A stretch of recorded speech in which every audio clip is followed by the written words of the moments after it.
एक साथ धरती पर टकराते हैं, दूसरे पत्थर का प्रारंभिक वेग क्या होगा। तो मान लीजिए कि एक लड़का जो 20 मीटर, ये 20 मीटर का ऊंचा भवन है और यहाँ से क्या कर रहा है, नीचे गिरा रहा है। तो गिरा रहा होगा उस समय इसका क्या होगा, इनिशियल वेलोसिटी 0 होगा। तो मैंने क्या कर लिया कि h बराबर फार्मूला लगा दिया, h बराबर U T plus half G T square का फार्मूला लगा दिया, हाफ जी टी स्क्वायर का। इसमें प्रारंभिक वेग 0 है तो ये हो जाएगा plus half G T square, और h का वैल्यू आपको दिया हुआ कितना 20। तो अगर g का वैल्यू यहाँ 10 रखोगे तो ये कितना हो जाएगा 5 हो जाएगा। तो टी स्क्वायर बराबर 20 डिवाइडेड बाई 5 यानी कितना हो जा रहा है 4 हो जा रहा है। तो t का वैल्यू कितना हो जाएगा 2 आ जाएगा। ठीक, अब t का वैल्यू, अब दूसरे केस में आते हैं। 1 सेकेंड के पश्चात, यानी ये 2 सेकेंड यहाँ से यहाँ तक गिरने में इसको टाइम कितना लग रहा है 2 सेकेंड। तो इसका मतलब ये हुआ कि दूसरा 1 सेकेंड के बाद का मतलब ये हुआ कि जो दूसरा पत्थर फेंका जा रहा है वो 1 सेकेंड के यहाँ से यहाँ तक आने में इसको 1 सेकेंड लगेगा। तो इस केस में अगर हम इसका फार्मूला लगाएंगे तो h बराबर U T plus half G T square लगाएंगे, और ऊंचाई इतना ही है 20, और कितना 1 सेकेंड में पहुंच रहा है u इंटू 1 प्लस हाफ जी का वैल्यू 10 और टी स्क्वायर यानी 1 का स्क्वायर। तो ये कितना हो जाएगा, फिर ऐसे केस में इसको सॉल्व करोगे तो ये हो जाएगा 20 बराबर u प्लस 5 और टी स्क्वायर यानी 1। तो u का वैल्यू कितना हो जाएगा 20 माइनस 5 बराबर 15 मीटर प्रति सेकेंड। तो ये आपका आएगा, इसका दूसरे पत्थर जो 1 सेकेंड के बाद फेंका जाएगा, सी ऑप्शन आएगा 15 मीटर पर सेकेंड। ठीक, नेक्स्ट क्वेश्चन दिया हुआ है 52 में बोला जा रहा है कि एक कार का चाल समय ग्राफ चित्र में दर्शाया गया है जो निश्चित दिशा में गतिमान है। कार द्वारा तय की गई दूरी t बराबर 0 सेकेंड और t बराबर 10 सेकेंड के बीच ज्ञात कीजिए। तो देखो, जब भी हमको चाल और समय ग्राफ दिया हुआ हो और उससे हमको क्या पूछे, वो दूरी पूछे, तो उसका हम लोग जो भी चाल समय ग्राफ का कर्व निकल के आता है उसका एरिया निकाल दो। तो यहाँ पे अगर आप देखोगे ये ओरिजिन ए मान लिया, ये ए है, ओ ए और बी मान लिया। तो इसका मतलब ये हुआ कि जो इसके द्वारा जो क्षेत्रफल निकलेगा वही हमारा क्या आएगा, दूरी निकल के आएगा। चाल समय ग्राफ के द्वारा बनाया गया एरिया यानी क्षेत्रफल ही हमारा क्या कहलाएगा, दूरी कहलाएगा। तो चलो एरिया इसका हम लोग निकाल लेते हैं। एरिया बराबर ट्रायंगल का area 1/2 base into height. Base कितना है 10 और हाइट यानी 12, तो ये कितना हो जाएगा 12 25 60 मीटर। इसको कैंसिल करोगे तो 5 हो जाएगा, 12 25 60 मीटर, यानी ऑप्शन नंबर सी हो जाएगा। ठीक, नेक्स्ट देखिए 63 में क्या बोला जा रहा है कि 40 किलोग्राम द्रव्यमान वाली एक लड़की 5 मीटर प्रति सेकेंड के क्षैतिज वेग से 10 किलोग्राम द्रव्यमान वाली स्थिर गाड़ी पर कूदती है। ठीक, गाड़ी की पहिया घर्षण रहित है। गाड़ी की गति प्रारंभ करने की अवस्था में लड़की का वेग क्या होगा। मान लें कि क्षैतिज दिशा में कोई असंतुलित बल कार्य नहीं कर रहा है। तो देखो, पहली केस में हमारा m1 कितना दिया हुआ है 40 किलोग्राम। ठीक, और वेग कितना दिया हुआ है 5 मीटर प्रति सेकेंड। ठीक, उसके बाद m2 जो हमारा आएगा वो किस पे कूद रही है 10 किलोग्राम द्रव्यमान वाली। तो m2 कितना हो जाएगा 40 प्लस 10 हो जाएगा यानी 50 किलोग्राम हो जाएगा। ठीक, उसके बाद हमसे क्या पूछा जा रहा है, v2 पूछा जा रहा है कि v2 क्या होगा। तो law of conservation of momentum का यूज करते हैं, p इनिशियल बराबर p फाइनल। ठीक, द्रव्यमान संवेग संरक्षण का नियम, संवेग संरक्षण का नियम। ठीक है, तो p बराबर m1 v1 बराबर m2 v2। तो m1 का वैल्यू हमारा कितना है 40 और v1 का वैल्यू है 5 बराबर m2 का वैल्यू हो गया है 50 और v2 हमसे पूछा जा रहा है। तो ये इस 0 से इस 0 को कैंसिल कर दिया, 5 से 5 को कैंसिल कर देंगे तो v2 कितना आ जाएगा 4 मीटर प्रति सेकेंड। तो v2 का आंसर क्या आएगा, ऑप्शन नंबर बी, ये हमारा करेक्ट आंसर हो जाएगा। ठीक, नेक्स्ट क्वेश्चन में देखिए क्वेश्चन नंबर 54 में क्या बोला जा रहा है कि एक 1200 किलोग्राम द्रव्यमान की मोटर कार 90 किलोमीटर प्रति घंटे के वेग से एक सरल रेखा के अनुदिश चल रही है। उसका बाहरी वेग असंतुलित बल लगने के कारण 4 सेकंड में घटकर 18 किलोमीटर प्रति घंटा हो जाता है, तो मोटर कार पर लगने वाला बल क्या होगा।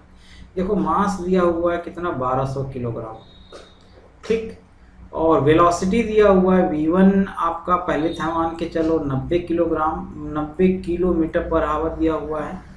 फिर एक सरल रेखा के जिससे उसका बाहरी वेग असंतुलित बल लगने के कारण 4 सेकेंड में v2 वेलोसिटी कितना हो जाएगा, 18 किलोमीटर पर आवर, ठीक। तो मोटर कार पर लगने वाला बल, तो फार्मूला क्या होता है, F बराबर m इंटू ए को आप क्या लिखते हो, v2 minus v1 divide by T या डेल्टा टी, ठीक है। तो v2 minus v1 divide by T हमने कर लिया। तो m का वैल्यू है 1200, v2 माइनस v1 अगर आप करोगे तो 90 माइनस 18 बटा में t कितना है, 4 सेकेंड। अच्छा एक चीज़ और, यहाँ पे 90 माइनस 18 किलोमीटर प्रति घंटे में, तो इसको मैं चेंज कर लेता हूँ मीटर पर सेकेंड में, तो 5/18 से मल्टीप्लाई कर दूंगा। 5/18 से मल्टीप्लाई इसलिए करते हैं कि kilometre metre per second, kilometre per hour metre per second में चेंज हो जाएगा। तो यहाँ हो जाएगा 72/4 और यहाँ 5/18, 18 चौक 72 होता है, 4 से 4 कैंसिल कर दिया और ये हो जाएगा 12×25 60 यानी 6000 न्यूटन। तो हमारा आंसर क्या आ जाएगा, डी करेक्ट आंसर हो जाएगा, ठीक। नेक्स्ट क्वेश्चन में क्या बोला जा रहा है कि कोई एक बल किसी द्रव्यमान m1 को 10 मीटर प्रति सेकेंड स्क्वायर का त्वरण देता है तथा द्रव्यमान m2 15 मीटर प्रति सेकेंड स्क्वायर का त्वरण देता है, ठीक। तो इसे मान लिया और त्वरण देता है कोई एक ही बल, देखो ध्यान से समझना, यहाँ एक ही बल है, यानी F बराबर m1 इंटू ए 10 है और यही किसके इक्वल है, m2 इंटू 15 के। तो इसका मतलब ये हुआ कि m1 और m2 में रिलेशन क्या आ जाएगा, 10, अगर 5 से इसको डिवाइड करोगे तो 2 5 या 10 हो जाएगा, 2m1 बराबर 3m2 हो जाएगा, या m1 बराबर आपका क्या आ जाएगा, 3/2m2 हो जाएगा। अब आगे बढ़ते हैं, अगर दोनों द्रव्यमानों को एक साथ मिला दिया जाए तो समान बल लगाया जाए और समान बल लगाया जाए, यानी इसी के बराबर बल लगाया जाए, तो इस बल के द्वारा त्वरण उत्पन्न कितना होगा, कितना उत्पन्न होगा त्वरण। तो मान लिया एक फोर्स हमने लगा लिया वही वाला m1 इंटू 10 और ये किसके इक्वल आएगा, m1 प्लस m2 इंटू ए के इक्वल। तो ए के इक्वल यानी त्वरण कितना होगा ये हमसे पूछा जा रहा है। तो m1 का वैल्यू अगर आप रखोगे तो 3/2 इंटू m2 इंटू 10 बराबर m1 का वैल्यू है, m1 का वैल्यू रख लेते हैं, m1 बराबर 3/2 m2 प्लस m2 इंटू ए, ठीक। दोनों साइड से m2 कॉमन ले लेंगे तो m2 इंटू कैंसिल हो जाएगा, ये 2 से ये कैंसिल हो जाएगा, 5 हो जाएगा, तो 5 3 जा 15 हो जाएगा। 15 इज इक्वल टू यहाँ से 5/2 इंटू ए हो जाएगा।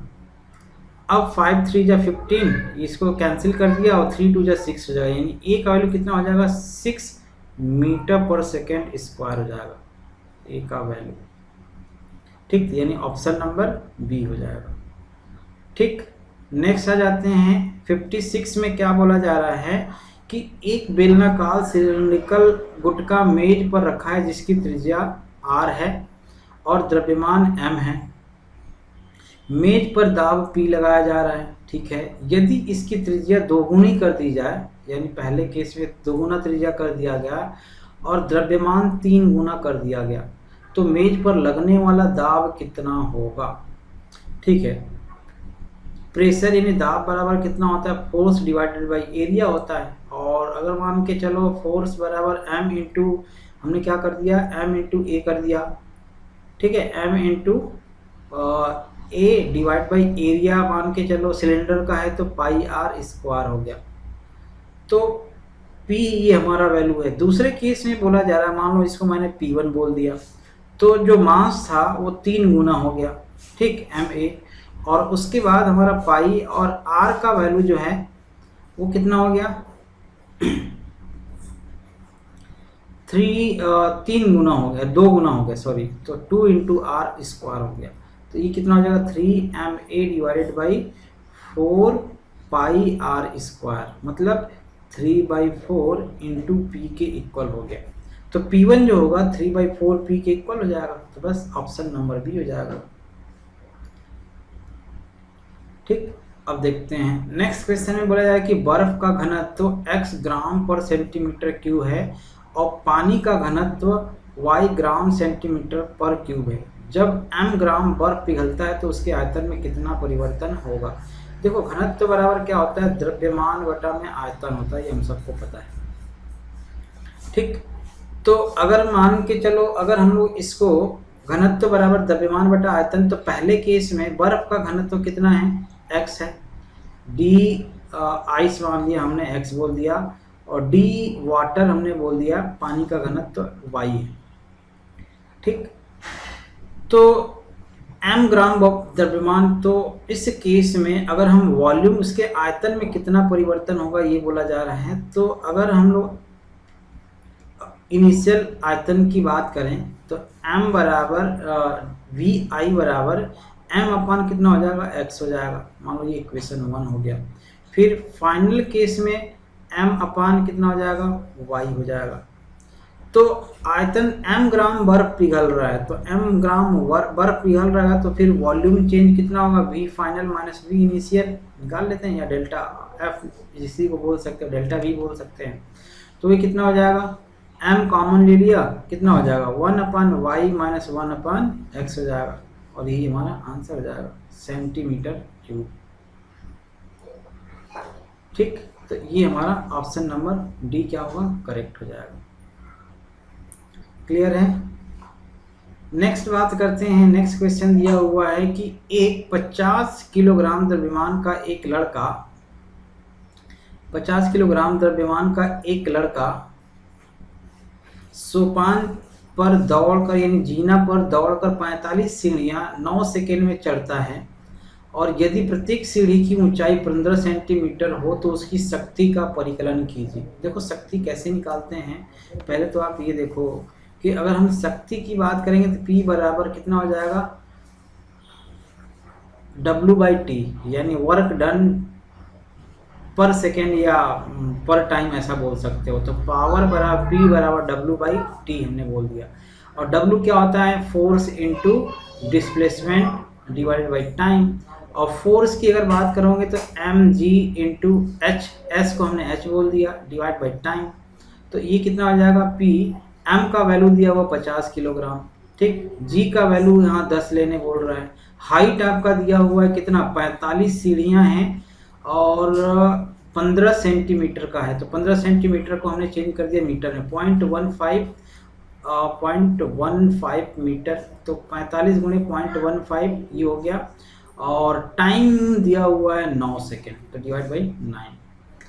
अब ये काम करते हैं, ये जीरो और ये जीरो को मिला करके यहाँ 0.15 में मल्टीप्लाई कर देता हूँ, तो ये कितना हो जाएगा 5 इंटू 45 इंटू 15 हो जाएगा, डिवाइडेड बाई 9। तो ये हो जाएगा 9 × 45 और 15 × 75 और 75 गुणे 5 करोगे तो आपका हो जाएगा 375, 375 वाट हो जाएगा, यानी ऑप्शन नंबर सी हो जाएगा। ठीक, नेक्स्ट क्वेश्चन देखिए, क्वेश्चन नंबर 59 में बोला जा रहा है कि एक गेंद ऊपर की ओर फेंकी जाती है जिसकी गतिज ऊर्जा यानी ½ mv² का वैल्यू कितना है, 20 जूल है। यदि गेंद उच्चतम ऊंचाई 1 मीटर तक पहुंचती है तो गेंद का द्रव्यमान क्या होगा। देखो उच्चतम ऊंचाई का मतलब v² बराबर u² माइनस 2gh का फॉर्मूला लगा देते हैं। इस समय उच्चतम ऊंचाई क्या है, v0 हो जाएगा, फाइनल वेलोसिटी 0 हो गया। तो ये u² माइनस 2g का वैल्यू 10 और h कितना है 1 मीटर बोल रहा है, तो 1 ले लिया, तो u² बराबर कितना हो गया 20 हो गया। ठीक, 220, तो u² का वैल्यू ही पहले वाले के लिए क्या आ जाएगा, v² का काम करेगा, तो इसमें बस रख देना और वहाँ से मास निकल के आ जाएगा। तो हमने क्या किया 1/2 m इंटू v² का वैल्यू 20 रख दिया और इज इक्वल टू 20 आपका ऑलरेडी है। ये वाला 20 से कैंसिल हो जाएगा, तो m का वैल्यू कितना हो जाएगा 1 इंटू 2 यानी 2 किलोग्राम आंसर। ठीक, ये हमारा आंसर हो जाएगा 2 किलोग्राम। क्लियर। नेक्स्ट आ जाते हैं 60। इसमें बोला जा रहा है कि एक मनुष्य किसी खड़ी चट्टान के पास ताली बजाता है और उसकी प्रतिध्वनि 5 सेकंड के पश्चात सुनाई देती है। ठीक है, मान के चलो कि हमने ये कुछ ऐसे है, एक व्यक्ति यहाँ खड़ा है और यहाँ चट्टान है जस्ट सपोज, ठीक, और दोनों यहाँ से ताली बजाता है, इसका थोड़ा हाथ पैर बना दिया हमने मान लो ऐसे, तो यहाँ से क्या कर रहा है, ताली बजा रहा है, ताली बजा रहा है तो ध्वनि पहले जाएगा और यहाँ से टकरा करके फिर वापस आएगा। तो अगर जाने में मान लो t सेकेंड लग रहा है तो आने में भी तो t सेकेंड ही लगेगा, तो 2t का वैल्यू कितना आ जाए 5 सेकेंड, तो t का वैल्यू कितना हो जाएगा 5/2 सेकेंड।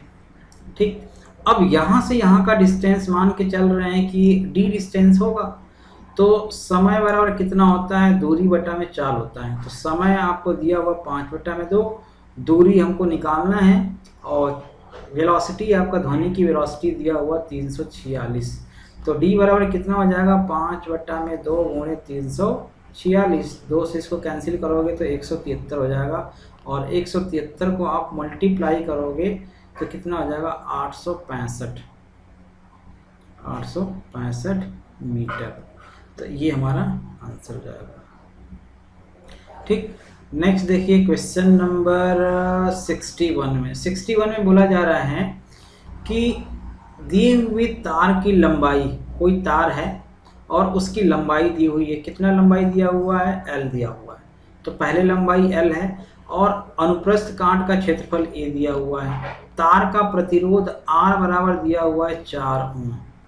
इसी प्रकार के दूसरे तार का प्रतिरोध कितना होगा यदि तार की लंबाई को L/2 क्षेत्रफल को 2a कर दिया जाए, तो उस समय मान लो R1 है, R1 कितना होगा।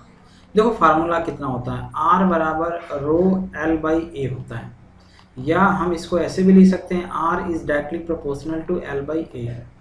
तो अगर मैं ऐसे लिखूं R1/R2 बराबर L1/L2 इंटू A2/A1, अगर इसको आप डिवाइड करोगे तो इस तरीके से आपका निकल के आएगा। मान लो ये R1 है, तो R1 का वैल्यू हमको दिया हुआ है 4 ओम, R2 हमको कैलकुलेट करना है, L1 ये है, L1 L है और L2 क्या है, L/2 है।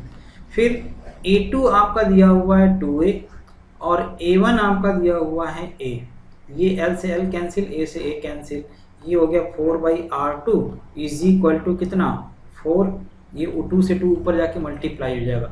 अब ये 4 इस 4 से कैंसिल हो जाएगा, तो R2 का वैल्यू कितना हो जाएगा 1 ओम, मतलब इसका आंसर कितना आएगा 1 ओम। तो उस समय इसका जो प्रतिरोध या रेजिस्टेंस जो होगा वो कितना हो जाएगा 1 ओम कहलाएगा। ठीक, नेक्स्ट आ जाते हैं 62 में। 62 में क्या बोला जा रहा है कि यदि ये A है, ये B है और यहाँ रेजिस्टेंस 3 ओम, यहाँ भी रेजिस्टेंस 3 ओम, फिर इसके बाद यहाँ भी रेजिस्टेंस 3 ओम, फिर ये वाला 3 ओम, ये वाला 3 ओम, ठीक, ये 3 ओम, ये भी 3 ओम, ये भी 3 ओम, ये भी 3 और ये भी 3। तो ये देखो कि अगर मान लो ये सीरीज की बात किया जा रहा है, ये दोनों अगर सीरीज में है तो ये सीरीज में और ये सीरीज में, तो दोनों मिलाकर के कितना हो जाएगा 6 ओम हो जाएगा।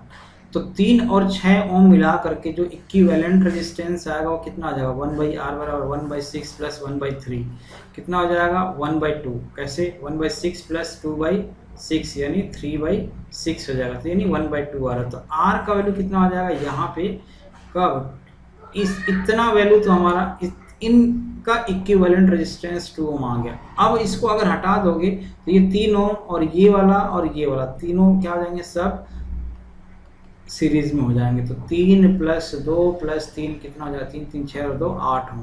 तो ये जो R इक्विवेलेंट होगा वो कितना हो जाएगा 8 ओम हो जाएगा। ठीक है, नेक्स्ट हमारा देखो क्या दिया हुआ है कि निम्नलिखित में से किसी लंबे विद्युत धारावाही तार के निकट चुंबकीय क्षेत्र का सही वर्णन करता है।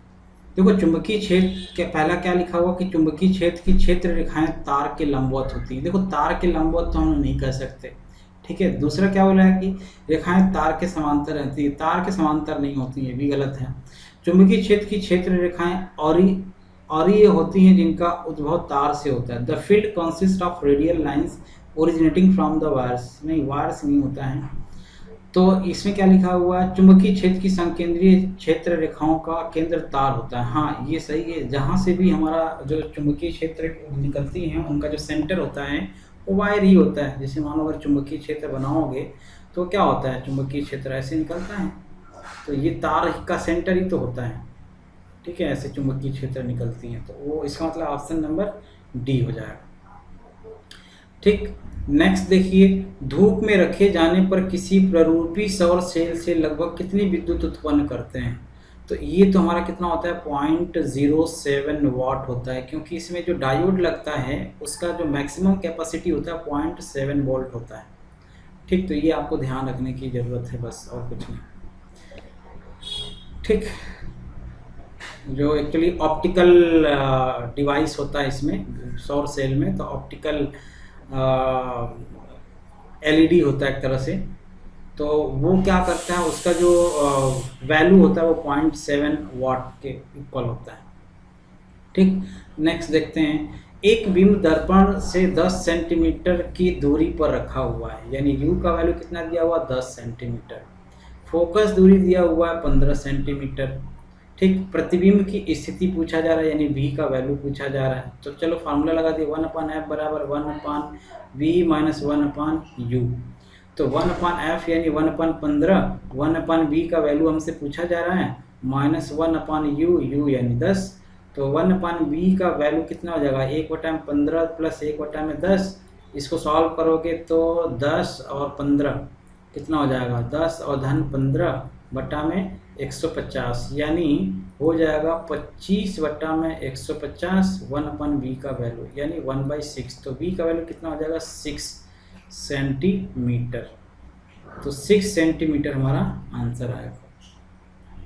ठीक, नेक्स्ट देखते हैं, अगला क्वेश्चन दिया हुआ है कि किसी निकट दृष्टि दोष से पीड़ित व्यक्ति का दूर बिंदु नेत्र के सामने 50 सेंटीमीटर दूरी पर है।